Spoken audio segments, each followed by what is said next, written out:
Hello, everyone. Happy Sunday. Simon is here with AvaTrade. And ahead of time, I just wanted to apologize. I feel a little bit under the weather, so I might be sneezing in the middle of the webinar. And I hope I'll be able to deliver some useful information because I don't really feel that great, but it's temporary.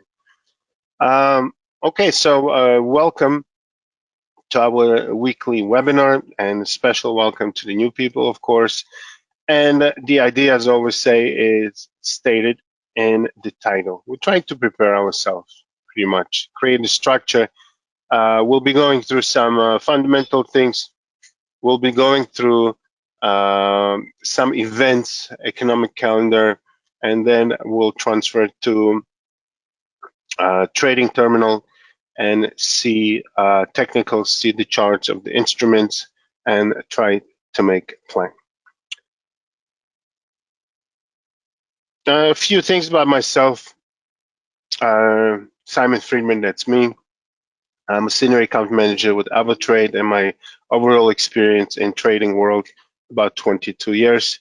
I started as a proprietary trader back in New York. I was licensed, work in a few proprietary firms as a day trader for about 11 years. And after that, I switched from day trading to different kind of trading. And I was mentoring and educating some customers, traders. And currently I'm working with AvaTrade, and I'm happy to share the knowledge that I have and work with our customers. Okay, so regular agenda of the webinar. We'll be talking about indices, stocks, commodities, and Forex.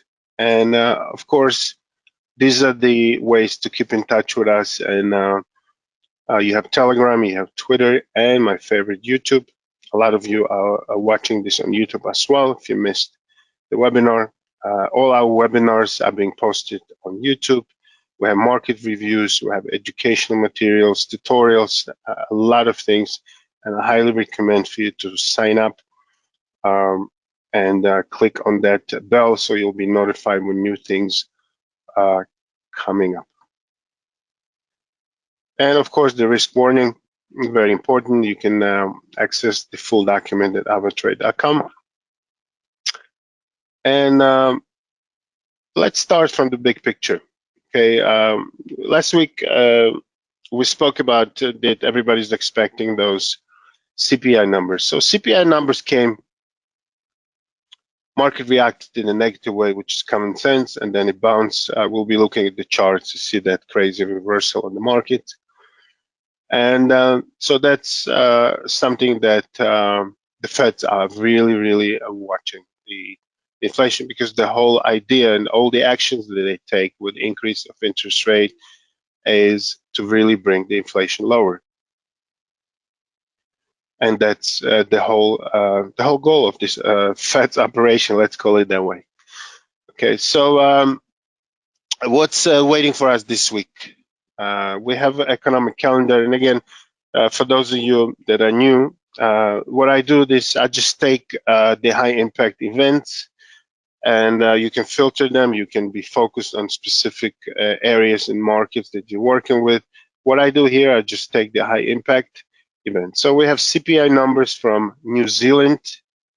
Also important, like all the banks are watching, or central banks are watching the inflation because it's the issue all over the place. So we have CPI numbers from New Zealand.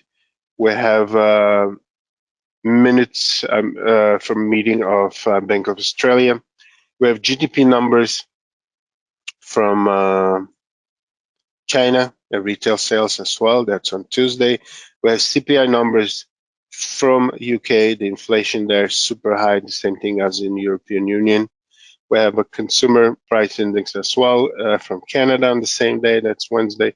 Thursday, we have employment data from Australia. Interest rate decision from China. This week, it's all about China. I'm going to show you a slide in a moment. And we have retail sales from Canada. So, and this is the big thing, and I highlighted in a really not such a nice way here, but you got the point. So this event happens twice a decade, and there's a Congress of Communist Party in China, and the whole world is going to be watching it, and it will be affecting everything. As you know, China's been really suffering lately, and they had COVID issues, they had real estate issues, other things, and boiling financial issue there.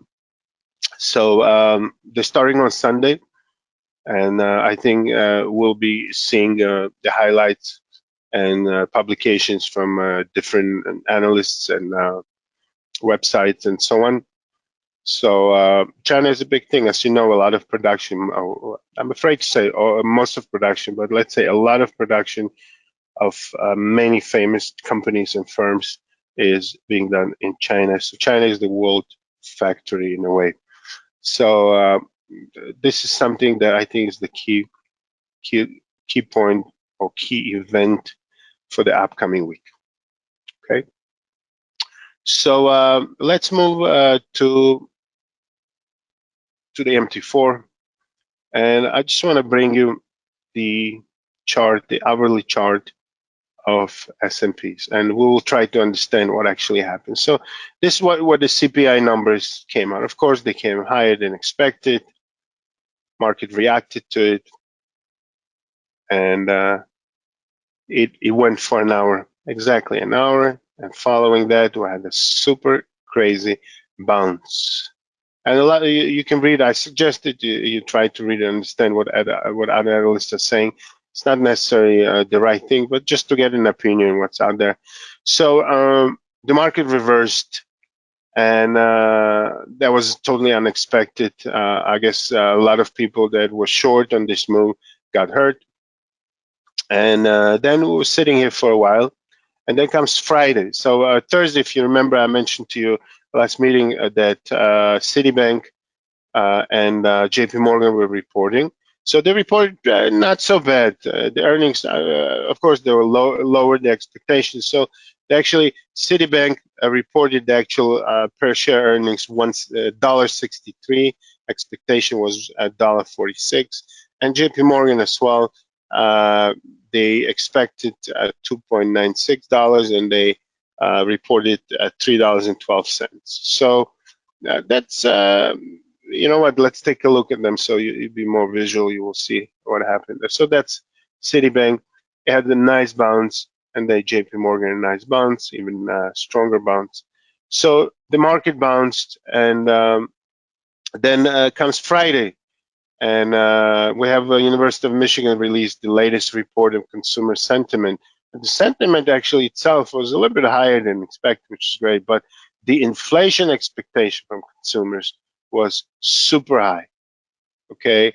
And that, according to analysts, again, it's not my opinion, and that would push the market lower. So take a look. Let's just chronologically. This is the move of the high inflation numbers. We bounced right there. We closed the day on the daily chart. See now, take a look at this range. Okay, so the low on the drop was 3502. We almost hit 3500, and then we closed at 3680. So we had $196 range on that day. Huge. But as you can see, we had it here also on the drop, similar distance pretty much, but it was just a straight drop. Here it was a reversal from the low of the day to the high of the day. Okay, so then there comes Friday, and we went straight down from, we opened actually with the gap, I think, on the earnings of Citibank and JP Morgan, and then we went lower. So what's next this week? And for that, we'll go back to daily chart. And that's what I mentioned to you yesterday. We're going to be really playing with this June's low. And that's the whole idea. And again, I'll remind you, and for the new people to understand it, that support eventually becomes a resistance when the instruments reverses and goes lower. So as it was support here from which we made the recent high, that from the June's low, right? Remember that June 16th low? We went higher, we came to retest it, We closed twice below. Then we had a nice run up. Some thought, okay, we hit the bottom. Apparently, we didn't. So we had 1, 2, 3, 4 days, or 3 days, because that's a Sunday short candle. So at 3 days below, this was a crazy reversal on Thursday, and Friday we went straight below. So take a look. On the weekly chart, it's clear this is the level around 36.48. And this coming week, if we are, let's go back to daily, if we are continuing to trade below it, who knows, maybe the panic will come, we're going to shoot straight down, or maybe we're going to actually go higher here, retest these highs over here. You know, you can't expect one way, and that's what happened on Thursday, that crazy reversal. So bottom line, if we build a strong resistance here without going back above 36.48, we might continue lower and go into new recent territories. Okay, and if that happens, we can. We already touched almost 3,500, so we might come and revisit this low. And actually, it's good. This Thursday high range bar, it's our indication. So it could be, it's a simple scenario. If we break the low of Thursday, we might continue lower. And if we break the high of Thursday, which based on Friday action, we really closed at the low of the day, we might continue lower. And if you remember this channel that I drew, we might actually eventually come and touch the bottom of this channel. So that's S&Ps. Nasdaq, it's even lower. It's weaker. It's far from the June's lows. And actually, Dow Jones, it's pretty strong. Out of three, it's the strongest. Had a two consecutive green weeks, and it's really holding. It's grabbing into this June's low. We're actually above. So out of three US indices, Nasdaq is the weakest, as we discussed pretty much every week, because technology stocks are suffering the most from the interest rate increase. And Dow Jones, it seems to be the strongest as of this moment, as of last week's close. We are above the June's low.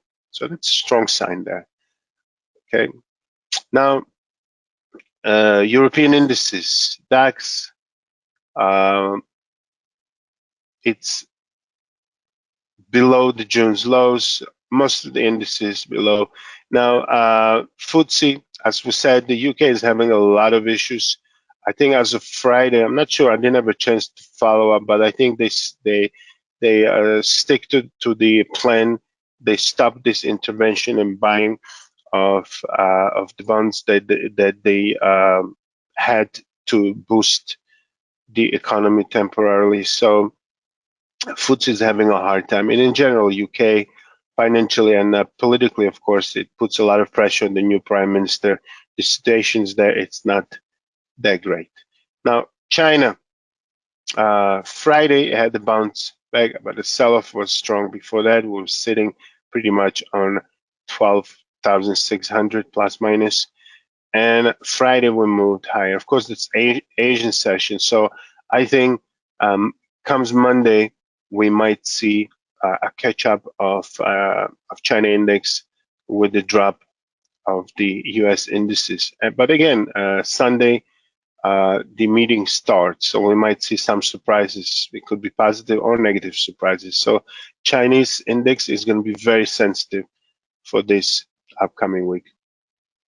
Nikkei, it's pretty strong. As we mentioned a few weeks back, Japanese economy is pretty strong.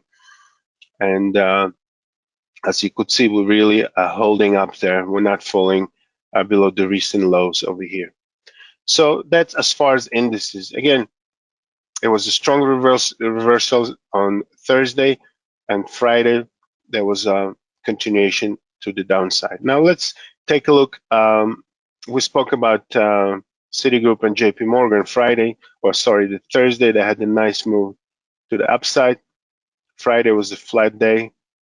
They gapped up but closed flat, pretty much all of them. Now, this week, few things. It's about 60 stocks out of S&P 500 reporting this week. So of course, I'm not going to list all of them. That's easy. You can, if you trade stocks and if you're interested who's reporting, you can Google it. There are a lot of financial sites that it's very easy to access. I picked few of them.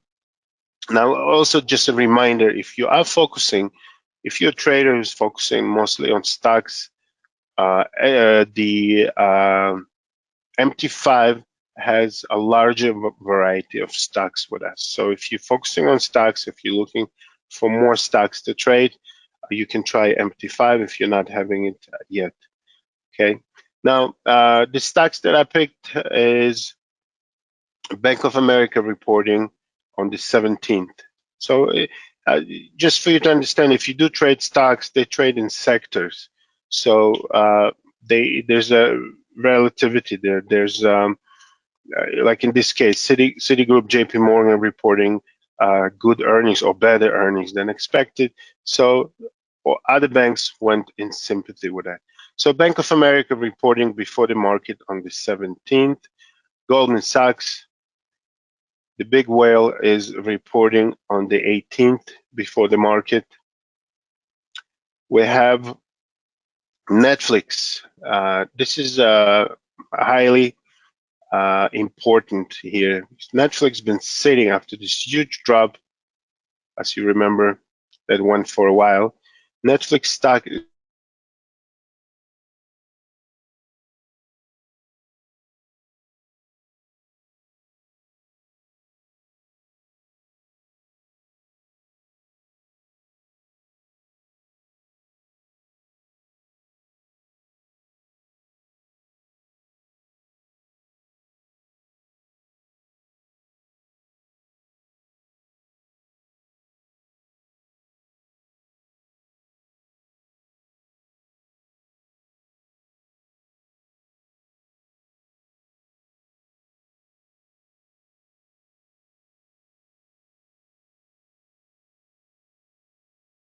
analysts are predicting that that's actually a good thing for the stock, and I guess the earnings will be really important to see what's happening next.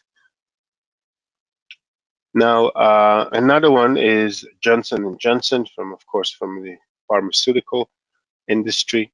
It's a reporting also on the 18th before the market, and also you could see that's what I keep on mentioning. When you see the accumulation within a very narrow channel, that's after that you should be expecting a serious move. And actually, this is a very strong one. I haven't seen anything that were sitting in the channel for such a long time. So definitely, we expecting some moves, and Johnson and Johnson are very important to see now. And of course, let's take a look at our couple here, lovely couple of Twitter and Tesla, as we're getting closer to the closure, a possible closure. And I think last week I mentioned that the court, they give mask to the 28th of October to complete the deal. And if it's not completed, then November will be set another date. Originally, the court should have started on the 17th of October, 5-day court. But Musk, as you know, I'm just repeating for those that didn't follow it. The Musk decided to go ahead with, he announced actually that he's going ahead with the deal. And this was the move on Twitter, and it's holding around 50 and a half. Tesla itself is actually working as the prediction of the analysts that what I mentioned to you last week, that they said that the stock might hit 200 price level. That was at 240 when we spoke about it, or 220, and we actually almost did it. The low on Friday was $203.99. So we're on the way to now. A lot of things out there. You could be reading it and watching it. Some analysts are saying that Tesla is cheap, it's time to buy it. So I guess we'll find out. And of course, Tesla is reporting on the 19th after the market. Okay, so that's as far as the equities and stocks, and we'll move to commodities. And we'll start with crude oil. Now, all this move on crude oil, as you know, was since the OPEC announced that they're cutting the production. And as I always say, there's market is a war between supply and demand. And here it's very simple. This was fear of lack of supply, and this down move is the fear of lack of demand. And of course, with the China being weak, the economy and the stocks falling, the indices are falling, oil is falling as well. Besides what's happening in Russia, Ukraine, the conflict is there, and I usually mention in the beginning, but I decided to skip it because that makes me upset. So oil, we're back into this channel between 81.5 and 90. We're somewhere in between. As you could see, Thursday's low was 85.55, and low of Friday was lower, but we closed penny above the low of the previous day.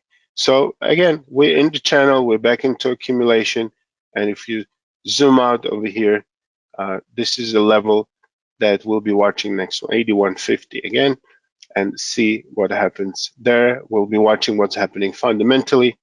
There's a new development. The UN and Europeans also, they really are pressing the Russia, especially after the last bombings and everything else. So we'll have some new announcements as far as Russia, and of course that will be affecting the sales of oil and everything else. So that's crude oil. Let's see natural gas. Natural gas is also, after this recent drop, it has no buyers at this level. We're back into this channel between 645 and 690, or let's say between 650 and 7. And there's a build-up happening. So as you could see, we're held here. We start to move from here. So we're at the very crucial level here, around between 640 and 650. And again, it's a lot fundamentals with Russia being a producer and a seller of natural gas. As of now, it looks like nobody's buying natural gas since they blew up the Nord Streams and so on. So we might hear some new things. And I've been watching a few things, and Putin is trying to really play the game again. He says, okay, if Europe still wants some gas, we're ready to find some alternative ways of selling it. So he's squeezed there. Nobody's buying. That's not so good. And the Russian economy has been really, really hit hard with so much spending on the war. Again, don't want to go into that thing.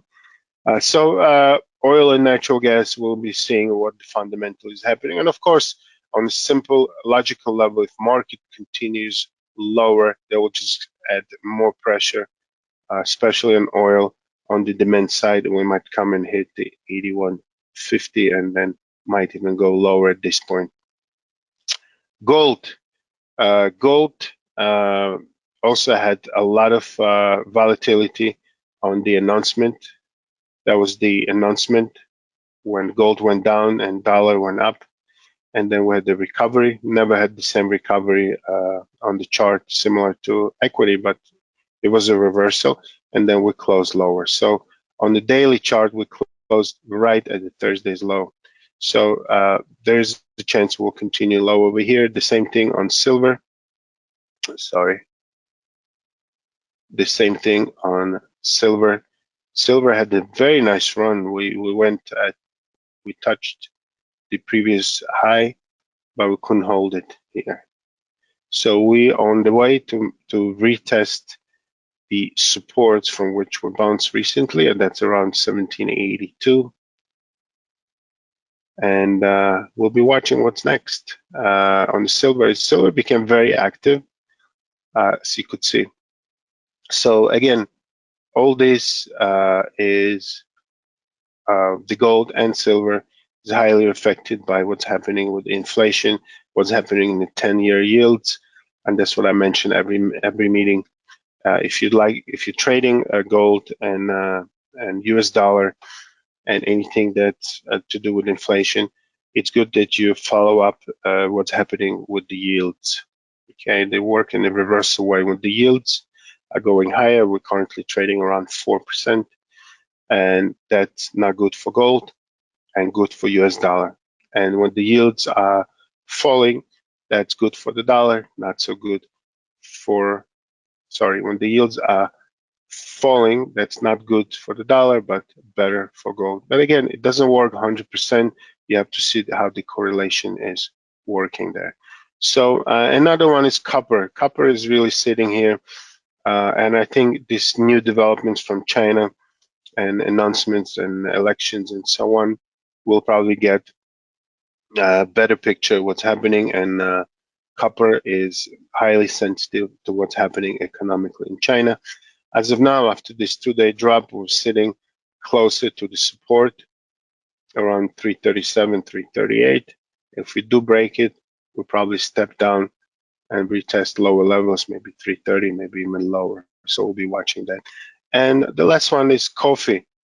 I just browsed through it, and it's very interesting. We're getting to the level of support here. We're very close to it. So for some traders, this could be attractive as far as the risk-reward ratio.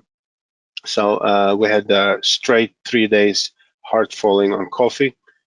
I guess that's demand-driven as well. If you do trade commodities, there's a lot of fundamentals, including the weather and everything else. So you should be watching that or following that.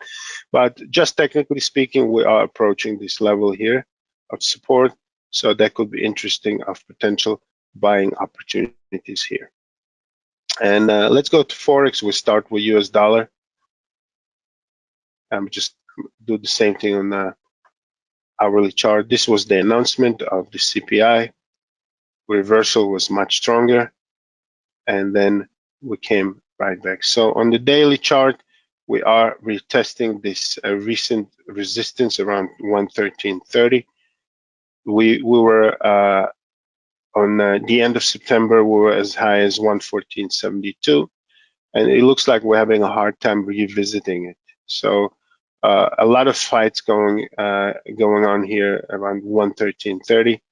And again, as I always say, doesn't matter the instruments, the higher or the longer the fight is, and there is no success breaking it, sometimes the buyers give up and the sellers are stepping in, and we might have a reversal here.